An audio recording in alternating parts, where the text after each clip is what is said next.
Now we're going to compare two sentences and look at the difference between how we can arrange the cause and the effect in a sentence.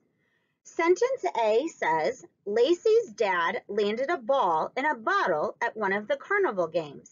So Lacey got a teddy bear. Sentence B says, Lacey got a teddy bear because her dad landed a ball in a bottle at one of the carnival games. Look at your paper and find these two sentences. Think about what happened first. Did Lacey get the teddy bear first, or did her dad land a ball in a bottle first? The event that happened first is the cause. See if you can underline them, then continue to the next slides to check your work. Did you notice how the same events are happening in each sentence? It might help you to visualize or create a picture in your head of what's happening in the sentences. Which event happened first is the cause. So again, think, did she win the bear first, or did her dad get the ball in a bottle first? First, Lacey's dad landed a ball in a bottle at the carnival. That would be our cause. Then Lacey got a teddy bear. That would be our effect. Why did she get a teddy bear? Because her dad landed a ball in a bottle at the carnival. Underline the cause in your two sentences.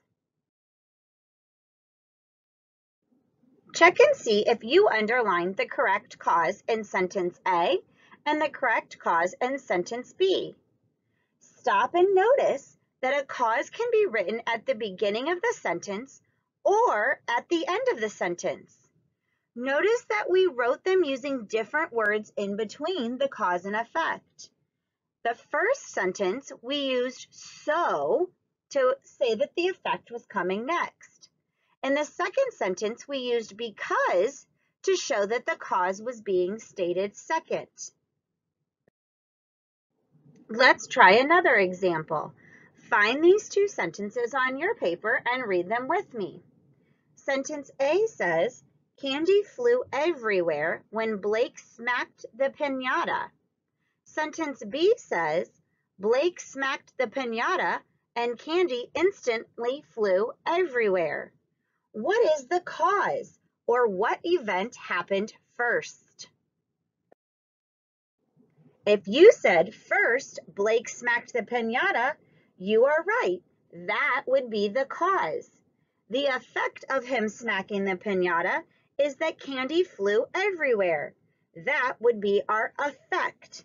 Underline the cause in both of your sentences. Check to see if you underlined the correct cause in each of your sentences. Sentence A, you should have underlined the cause as Blake smacked the piñata, and the same for sentence B. Notice how the cause can come at the beginning or the end of the sentence. Let's try another example. Find the sentences on your paper that say 3A and 3B. The sentences say, A, we didn't get to ride in the hot air balloon because it was too windy. And sentence B says, since it was extremely windy, we didn't get to ride in the hot air balloon. Underline the effect in the sentence. Now think about what happened second. What is happening second? It might also be easier to think about what happened first and then what is the effect of that event happening. Let's think it through. First, it was windy. That was the cause. Because it was windy, what is the effect that happened? They couldn't ride in the hot air balloon. You should have underlined they couldn't ride in the hot air balloon as the effect.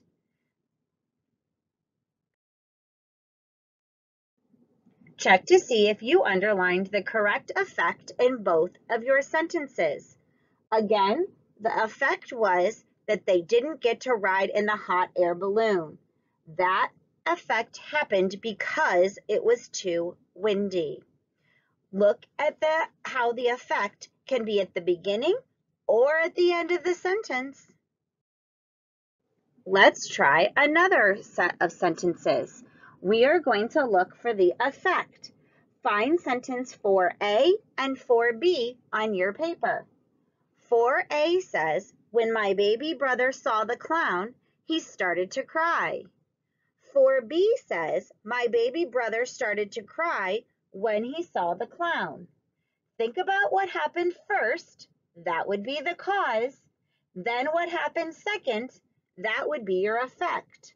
Underline the effect in each sentence. Let's check to see if you got it right. First, the author's brother saw the clown. That would be the cause. Then the author's brother started to cry. That would be the effect. When he saw the clown, he started to cry. What happened? He started to cry. Why? Because he saw the clown. You should have underlined the part about him crying. Check to see if you underlined the correct effect in both sentences. Notice that the effect can come at the beginning or at the end of a sentence. Let's try one more example. This time we're going to go back to underlining the cause. Remember, the cause is what happened first. Find sentences 5A and 5B on your paper. 5A says, Araceli is dressed like a spider because she is performing in a play later today.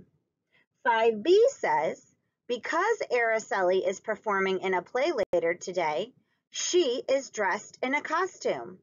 See if you can figure out the cause, the what happened first in the sentence.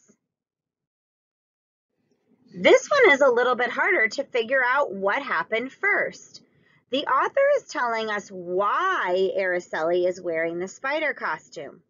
Why is she wearing the spider costume? The reason is she's going to be in a play. When an author presents a reason for something that is happening, he or she is explaining the cause. So if you ask yourself, why is she in a play? There is no answer. If you ask yourself, why is she wearing a spider costume? We can find the answer, because she's in a play. That would be the cause in our sentence. Check to see if you underlined the correct causes in your sentences. You should have underlined that she was performing in a play later today as the reason or the cause to why she's dressed like a spider.